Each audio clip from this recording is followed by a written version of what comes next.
Sejam bem-vindos ao meu canal com um bom café. Vamos conversar um pouquinho hoje sobre o catecismo. O que é o catecismo? Vamos refletir um pouquinho sobre esse livrinho amarelo maravilhoso que infelizmente é pouco incentivado, para o estudo, do cristão.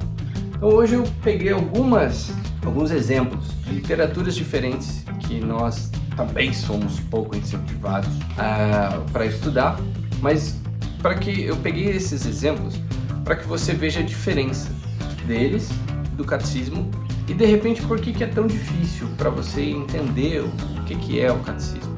Com um bom café, vamos entender isso aí.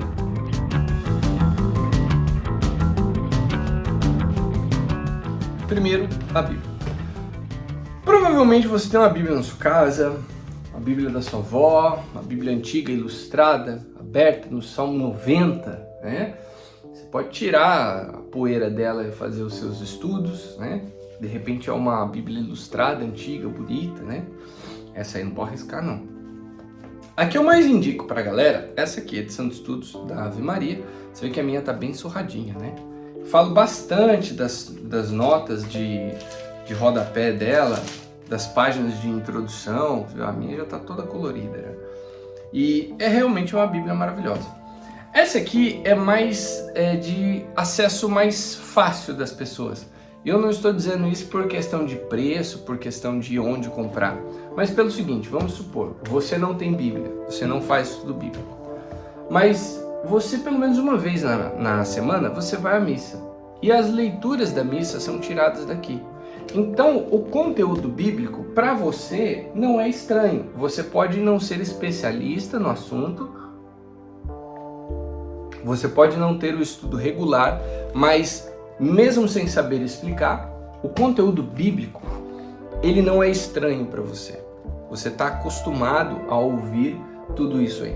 Então, aqui na Bíblia você encontra diversos gêneros literários. Você vai ter cosmogonias, você vai ter poesia, você vai ter lamentações, você vai ter lá as canções, os salmos, né? Você vai ter histórias, você vai ter parábolas, você vai ter profecias, vai ter um tanto de coisa. São gêneros literários muito diferentes. As pessoas, por acharem que aqui tem uma história só e um único gênero literário, acabam confundindo tudo, ficam na preguiça de estudar e acabam falando só porcaria. Mas de qualquer forma, o conteúdo bíblico aqui, ele está muito presente na sua vida, mesmo você não tendo consciência disso. Um outro tipo de literatura é a literatura de história da igreja. Esse é mais raro ainda, porque são poucas as pessoas que se dedicam a estudar de verdade a história da igreja e se encantam com tudo isso. Teremos diversos autores que vão olhar para a igreja, vão entender o seu contexto histórico, né, em diversos recortes, diversas épocas, vão fazer uma análise sobre isso e vão escrever. Vão explicar certas coisas, são obras de história, não são obras de espiritualidade.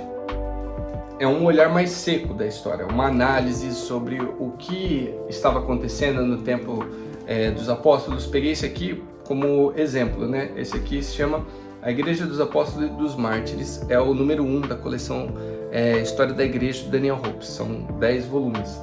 E esse aqui ele trata justamente disso, esse início da história da igreja.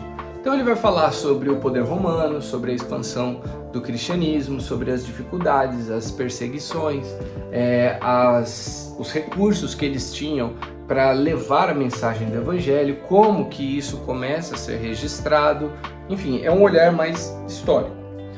Uma outra literatura que é mais raro ainda, não de você adquirir, mas de você encontrar pessoas que gostam de estudar, é essa aqui, da Patrística. É uma coleção que aqui no Brasil chegou, acho que até o volume 50 e alguma coisa, mas fora do país ela é muito maior. né? Não é toda a coleção que tem publicada em português. Mas qual é a diferença da patrística para um livro de história? O livro de história, como eu falei, é uma análise mais histórica dos fatos da igreja. Nós temos livros que vão abordar essa parte puramente histórica dentro da patrística. Deixa eu até pegar aqui para vocês. Esse aqui, Eusébio de Cesareia, o pai da história eclesiástica, né? O pai da história da igreja, que ele vai fazer um trabalho fantástico sobre a sucessão dos líderes da igreja nas principais igrejas ali do Oriente Médio. Mas muitas das obras da patrística são voltadas para a área de espiritualidade. São homilias, são estudos de santo. Você vai ter muita coisa sobre Santo Agostinho, falando sobre a graça, o livre-arbítrio, comentários aos salmos. Nós teremos edições bem grandes assim, como por exemplo de São João Crisóstomo, que são comentários às cartas paulinas, mas são obras de pessoas de dentro da igreja, de líderes da igreja, que naquele contexto eles vão produzir, né, conhecimento para a igreja. Então não são simples análises históricas, é espiritualidade, é uma catequese, é uma resposta a coisas que a igreja naquele momento vivia e hoje nós temos acesso por causa da conservação destes documentos. Com o passar do tempo isso vai ser traduzido em outros idiomas e publicado. Então é uma outra literatura, que você tem um misto aí de história, né, com espiritualidade, com realidade das igrejas naquele momento, né, e como é que os líderes evangelizavam aquelas pessoas. E o catecismo, como é que fica o catecismo? O catecismo, ele de certa forma é a literatura mais complicada de você mexer, né? Por quê? Porque o catecismo, ele não é uma história como nós vemos aqui nos livros da Bíblia, que você tem um começo, meio e fim e tal.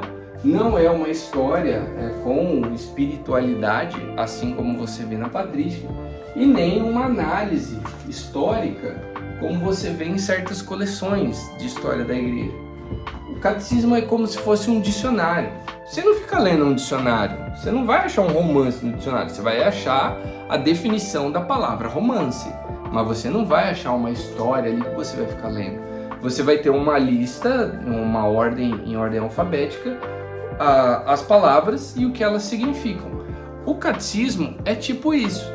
Você vai ter aí diversos temas que a igreja trabalha, né, e ensina ao cristão o que aquilo como é aquilo visto pelos olhos da igreja. Tipo, a vida.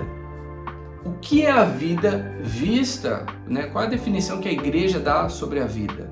O que é Jesus? Como é que a igreja define Cristo? O que é o matrimônio? O que são os sacramentos? O que é a Eucaristia? O que é a liturgia? Então você vai ter diversos tópicos ali no qual o catecismo vai definir para você, vai te explicar o que é. Vamos à prática, né? Eu quero ensinar vocês a usar isso aqui.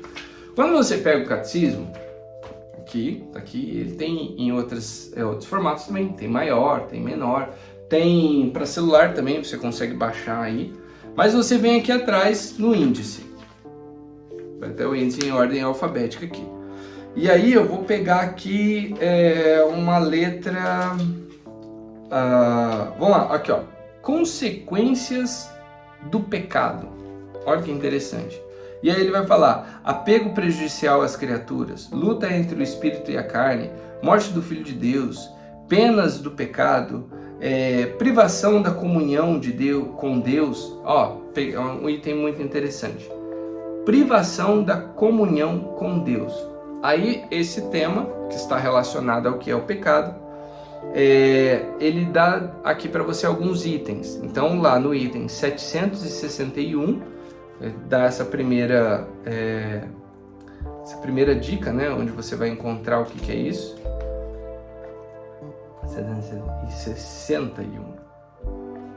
Olha só, estamos chegando.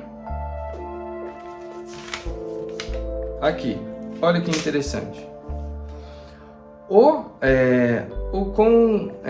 congraçamento do povo de Deus começa no instante em que o pecado destrói a comunhão dos homens com Deus e a dos homens entre si. A convocação da igreja é, por assim dizer, a reação de Deus ao caos provocado pelo pecado. Esta reunificação realiza-se secretamente dentro de todos os povos, em qualquer nação. Quem o teme e pratica a justiça lhe é agradável.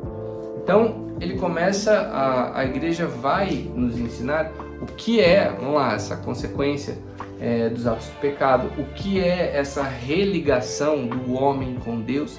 Então, esse aqui é de vital importância para a fé do cristão. Por quê? Porque a Bíblia, como nós vemos ao longo da história, eu posso pegar um texto bíblico aqui e, se eu for um cara bom de oratória, eu posso convencer muita gente a pensar coisas totalmente erradas, porque eu peguei um versículo, tirei do seu contexto e consegui deturpar a cabeça de muita gente. Agora, esse aqui não. Então, vamos pensar o seguinte, para você entender a importância dele. O catecismo, ele é a forma impressa, né, na forma de papel e tinta, do sagrado magistério da igreja. O que a igreja ensina, o que a igreja orienta, né, mas ao invés de ser na forma falada, é na forma impressa. Então, esse aqui você, quando vai começar uma pregação, quando vai começar um texto, vai fazer uma colocação, vai conduzir um encontro, é de vital importância, e isso acontece pouco, infelizmente, né, que a pessoa que está à frente, ela teria que partir a ideia principal da sua fala, da sua pregação, do catecismo, para que toda fala, todo conhecimento seja transmitido, né, de forma intimamente ligada ao que ensina a igreja, e não dar brecha nenhuma para que as pessoas falem, ah, não, mas isso aí é a opinião dele. Não é a opinião do pregador. O pregador, ele colocou na sua pregação aquilo que ensina a igreja. E isso tem que dar para o povo, né, essa segurança de que, olha, não é qualquer cara que está falando, é alguém que ama a igreja, alguém que entende que tem que pensar como a igreja, né? E se eu não penso como a igreja, qual é o sentido de eu estar dentro da igreja? Então, nesse vídeo eu queria explicar isso para vocês. Essa diferença de literaturas, né, que nós temos dentro do nosso universo católico. Você vai achar muitas outras ferramentas também, mas eu peguei alguns exemplos só para você entender que o catecismo ele mais parece com um dicionário, né, do que um livro de romance. Por não ter essa noção, pode ser que isso seja o fator das pessoas ficarem com preguiça, com medo, não conseguirem entender direito o que é a riqueza deste livrinho amarelinho aqui. Mas enfim, gente, é isso. Eu espero que por meio desse vídeo você se sinta mais motivado a estudar o catecismo, a colocá-lo dentro dos seus estudos, dentro das suas pregações, dentro das suas palestras. Se você ainda não se envolveu de forma direta, botar a mão na massa, né, em alguma atividade da igreja, se envolva. Chega um momento em que não basta a gente sentar e ficar ouvindo, a gente tem que colocar a mão na massa, né? Deus nos chama a trabalhar, a ter a nossa parte ativa em toda essa economia de salvação. Então, vamos crescer junto na fé e na ciência. Entenda a importância desse livrinho aqui. E é isso. Deus te abençoe. Até o próximo vídeo. Não se esqueça de, se você não for inscrito, se inscreve aqui, deixa o seu joinha, comenta se você já faz o seu estudo do catecismo, se você conhece, se você já folheou, se você também da minha tribo, que gosta de ficar pintando, né, os textos e tal. Mas, enfim, é isso. Deus abençoe vocês. Até o próximo vídeo.